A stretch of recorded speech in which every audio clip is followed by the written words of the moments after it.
This is Brandon Lee with BetFirms.com here with your 2012 Sun Belt football predictions. Last year, Arkansas State came out of nowhere to win the conference title with a perfect 8-0 record. The Red Wolves weren't the only team in the Sun Belt who exceeded expectations. Western Kentucky finished second at 7-1 after going just 2-6 in 2010, and Louisiana ended up in third at 6-2 after only 3 conference wins the previous year. The biggest surprise was the fall of Troy, who had won or shared each of the last 5 conference titles.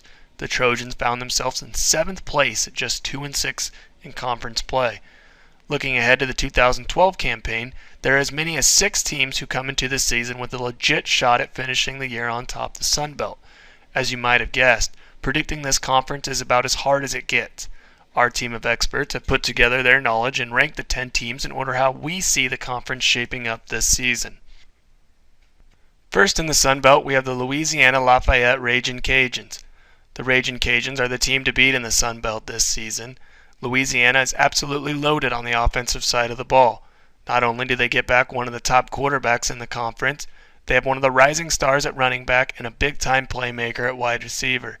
There is some concern with the defense that has just 4 starters returning, but they added in a number of talented transfers who will make an immediate impact. While the Ragin' Cajuns open up conference play on the road against Troy, they get FIU, Arkansas State, and Western Kentucky all at home. Second, we have the Troy Trojans. It's hard to explain exactly what happened at Troy last year, but I don't expect the struggles to continue in 2012. With 15 starters coming back, the Trojans figure to be extremely motivated to get back to the top of the Sun Belt this season. Look for Troy to make huge improvements on both sides of the ball this year. Offensively, they have one of the top quarterbacks in the league in Corey Robinson and a number of very talented skill players. One of the big reasons I think the Trojans will be the most improved team in the conference is the fact that they get Louisiana, Western Kentucky, FIU, and Arkansas State all at home. Third, I have the Florida International Panthers. If you are one who thinks defense wins championships, then you will likely have the Panthers sitting atop your Sun Belt predictions for 2012. With 10 starters returning to a defense that allowed just 19.5 points per game in 2011, there's no doubt FIU will feature the top defense in the conference. The big question for the Panthers is whether or not they will be able to score enough points to win games. Not only do they lose one of the school's all-time leading passers in Wesley Carroll, they have to replace the most dynamic skill player in the conference in wideout T.Y. Hilton. FIU also has a pretty tough conference schedule, with road games against both Louisiana and Troy. Fourth, I have the Arkansas State Red Wolves. The Red Wolves will likely be the media favorite to win the Sun Belt after going a perfect 8-0 last year, but I think Arkansas State is primed to disappoint. While the Red Wolves get back star quarterback Ryan Applin, they lose a number of key players on both sides of the ball. They were really hit hard on the offense and defensive line, which is where you win games. They also have a brutal conference schedule as they have to go on the road to face Louisiana, Troy, and FIU. Fifth, we have the Western Kentucky Hilltoppers. Of all the teams that surprised in the Sun Belt last season, the biggest of them all had to be Western Kentucky. The Hilltoppers were a combined 2-14 in their first 2 years inside the conference. The fact that they were able to go 7-1 with their only loss coming at the hands of Arkansas State by a score of 22-26 was pretty remarkable. With the loss of star running back Bobby Rainey, who carried the ball 369 times for 1,695 yards and 13 touchdowns, I expect Western Kentucky to take a step back in 2012. With road games against Louisiana, Troy, FIU, and Arkansas State, the Hilltoppers will likely end up right in the middle of the pack at 4-4. Sixth, I have the Louisiana Monroe Warhawks. Despite a disappointing 3-5 finish in conference play, the Warhawks actually outgained their Sun Belt opponents by an average of 105.5 yards per game. Louisiana Monroe is going to be able to hold their own offensively with the return of starting quarterback Colton Browning, along with their top running back and top 2 receiving threats.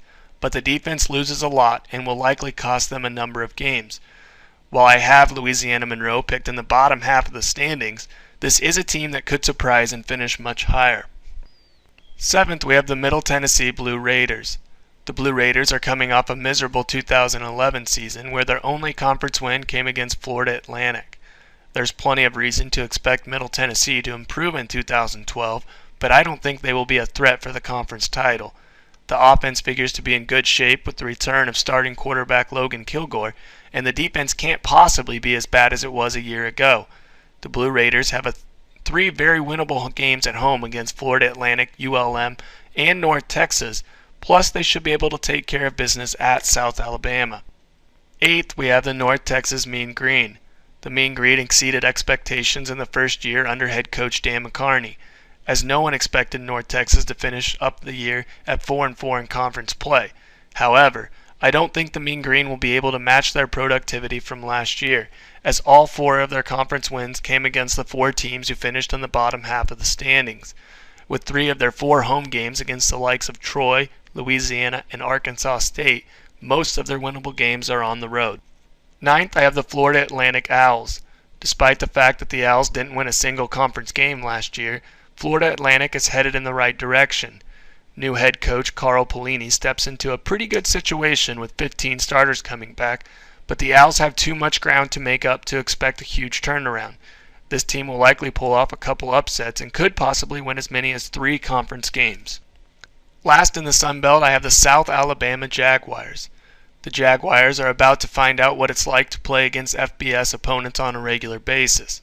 South Alabama just started playing football in 2009. While they have compiled a 23-4 record the last 3 years, most of those wins came against weak competition. While I don't think the transition to the Sun Belt will be as bad as some might expect, this team is going to struggle to win a single conference game in 2012.